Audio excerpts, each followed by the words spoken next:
Oui, alors justement, on entend parler beaucoup du zinc, mais il y a différentes formes, pardon, de zinc. Tu sais nous en dire un peu plus? Alors, les formes de zinc, elles sont pas très différentes des formes des autres minéraux et oligo-éléments, puisqu'on a globalement, grosso modo, on a les formes minérales. Pour le zinc, on a la plus connue et la plus répandue, la plus utilisée, même aussi dans l'industrie agroalimentaire, qui est l'oxyde de zinc. Donc, l'oxyde de zinc qui est une forme, bon, il n'y a pas beaucoup d'informations là-dessus, il n'y a pas beaucoup de données sur la sécurité de l'oxyde de zinc, malgré qu'il est utilisé comme additif alimentaire et aussi additif dans les compléments alimentaires et dans certains médicaments. Donc, la problématique principale et prépondérante par rapport à l'oxyde de zinc, c'est que il contient une certaine proportion de nanoparticules.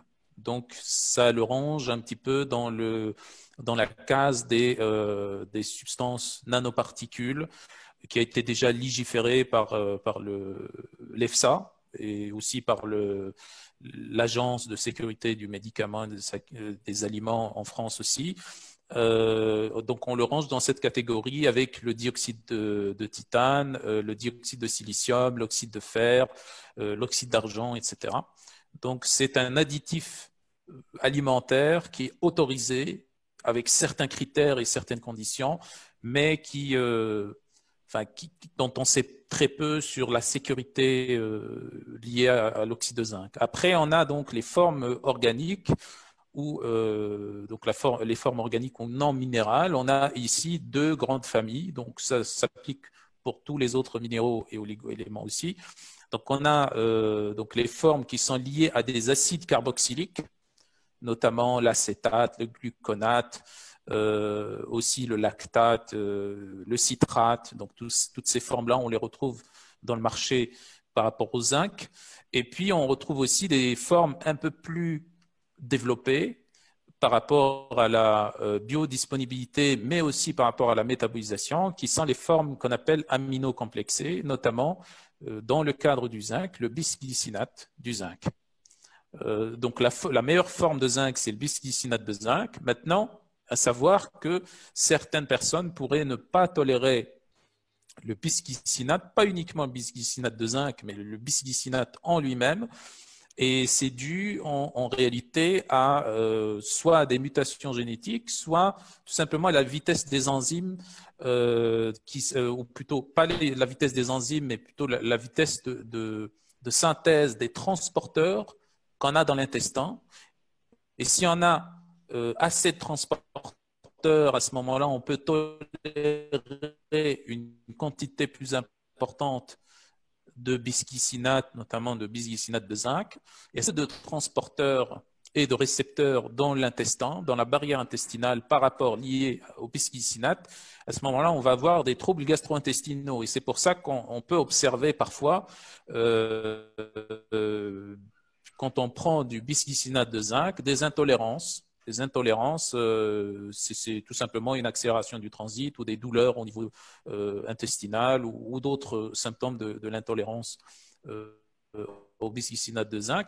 Et donc là, ce qu'il faut faire, c'est juste de diminuer le dosage, en fait. Donc, on divise par deux. Si ça ne suffit pas, on divise par quatre et ainsi de suite. Donc, jusqu'à tomber sur des dosages qui est adapté physiologiquement à cette personne-là. Mais ça ne pose aucun problème à, par rapport à la prise, donc ça n'a pas d'effet indésirable, bien entendu, en respectant le maximum ou la limite maximale tolérable, qu'on appelle le dosage maximal tolérable du zinc, qui a été donc déterminé par l'EFSA et par la FDA et aussi par le ministère de la Santé canadien, qui est en général, autour de 40 mg. Mais moi, ce que je recommande en général, soit dans mes formations ou globalement par rapport aux patients qui me consultent, c'est 20 mg, pas plus de 20 mg par jour, parce que on a des disparités dans les différentes études qu'on a. On a par exemple des études qui vont recommander jusqu'à 80 mg de zinc par jour par rapport à la dégénérescence maculaire, par exemple. Et on a d'autres études qui montrent qu'à 25 ou 30 mg par jour de zinc, sur le long terme, on a une augmentation du risque du cancer de la prostate ou d'hypertrophie bénigne de la prostate. Et donc le mieux, donc la dose sécuritaire pour tout le monde, c'est de 20 mg. Après, bien entendu, il faudra consulter son médecin, il faudra consulter son thérapeute formé en nutrithérapie pour pouvoir voir aussi ce qu'il y a autour, etc. Donc, il ne faut pas prendre du zinc directement parce qu'on a telle infection ou telle ou telle chose. Il faut aussi une prise de sang et tout le reste.